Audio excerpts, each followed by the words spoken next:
But with McKenna outpacing Hall and easily beating him to mark, Collingwood could increase their lead.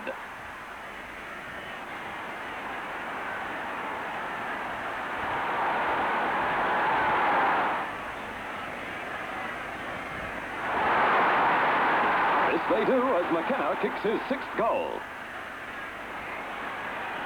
Collingwood move goalwards again, and Richardson handballs to McKenna. A great chance, but his shot is wide for a behind. And at three-quarter time, Collingwood lead by 17 points. Kicking 8 goals to Collingwood's 3 during the quarter, Carlton's pinpoint accuracy takes them within reach of the lead. But they'll need to sustain their third-quarter effort to make up the leeway.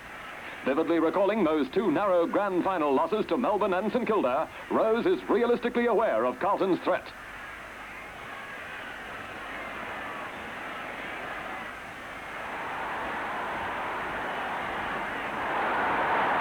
Nichols sends Carlton straight into attack in what promises to become one of the most thrilling final quarters of any era. Players rush in, fearlessly seeking possession in the face of bone-shaking defence.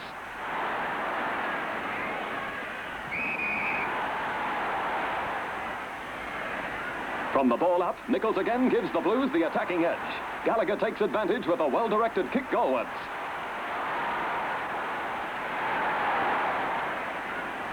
But Hopkins' hurried shot hits the post for a behind, and is his coach frustrated?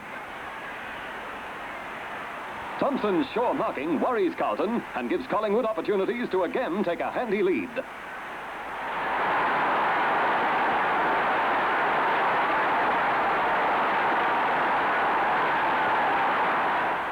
Back comes Carlton.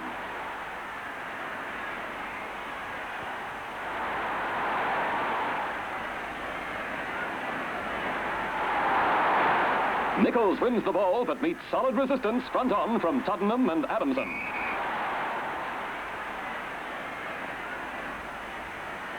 Unperturbed, the tough 16-stoner is paid a free from a fairly easy position.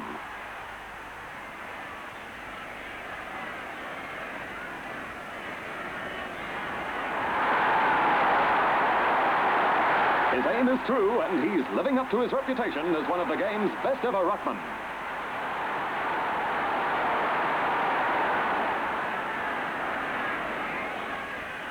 From the throw-in, Jenkins wins the hit-out and Clifton dashes in to gain possession. Nichols compensates by intercepting Clifton's pass and again puts Carlton on the attack. Walls angles a perfectly directed kick, but Eakins touches the ball on the line and it's a behind.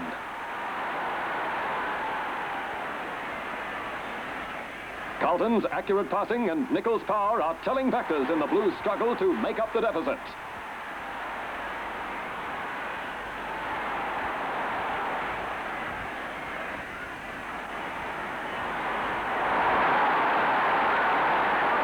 For the second time in the quarter, Nichols is playing an outstanding captain's game. From a few yards outside their goal mouth, Carlton takes play downfield. They appear to have the necessary condition to sustain a non-stop pace. But what of Collingwood?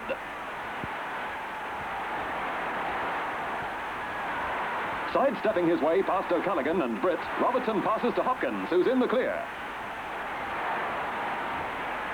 Marking his pass in high-flying fashion, Eakins jolts the movement.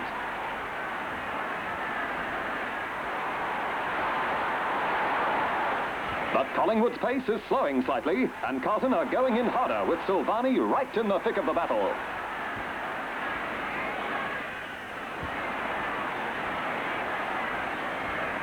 Play continues to fluctuate, and Collingwood regain lost ground to drive the ball forward. There's little between the teams now as Collingwood lift their teamwork to add to their slender lead. Crosswell, a star of the match, and Greening spoil each other, and Collingwood are deprived of a scoring opportunity. In a pulse-tingling match, it's Carlton to play downfield.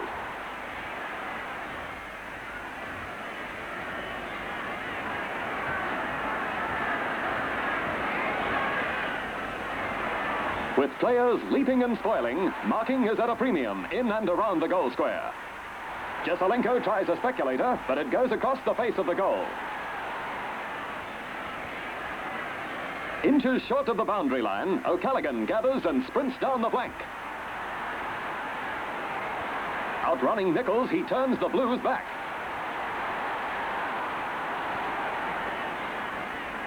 Oblivious to everything but the game, Barassi once again comes down from the stand to resume his place on the bench. And with Carlton trailing by 8 points, he's showing the strain. With his first premiership in sight, Rose is a study of agitated concentration. The speedy Jackson breaks away to send a well-judged pass to Hopkins. Pivoting, he guides the ball through for his 4th goal.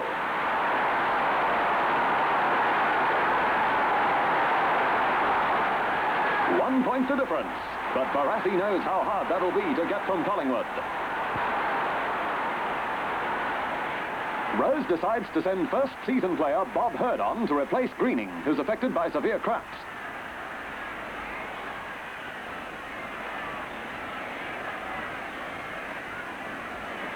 The Magpies will need all their famed fighting spirit now to hold off the Blues.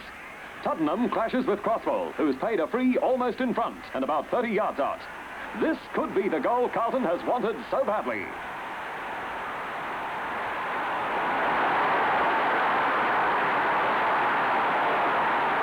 It's there, and for the first time in the match, Carlton hits the front at the 25-minute mark.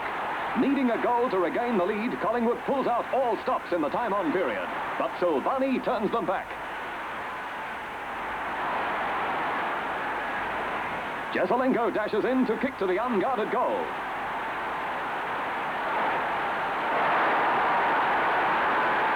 The ball rolls through the centre and Carlton tighten their hold on the flag. But it's not over yet. Dunn has a chance. His shot is wide and it's a behind. An unfortunate miss.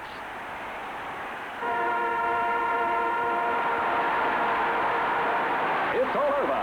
And Carlton wins one of the V.F.L's most memorable grand finals by 10 points, 17-9, 111 to Collingwood's 14-17, 101.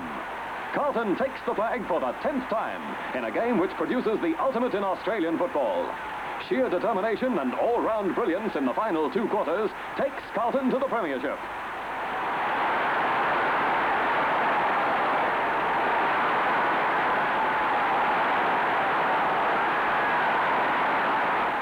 They have every reason to be jubilant, but for Collingwood, rarely has a picture told a story so clearly.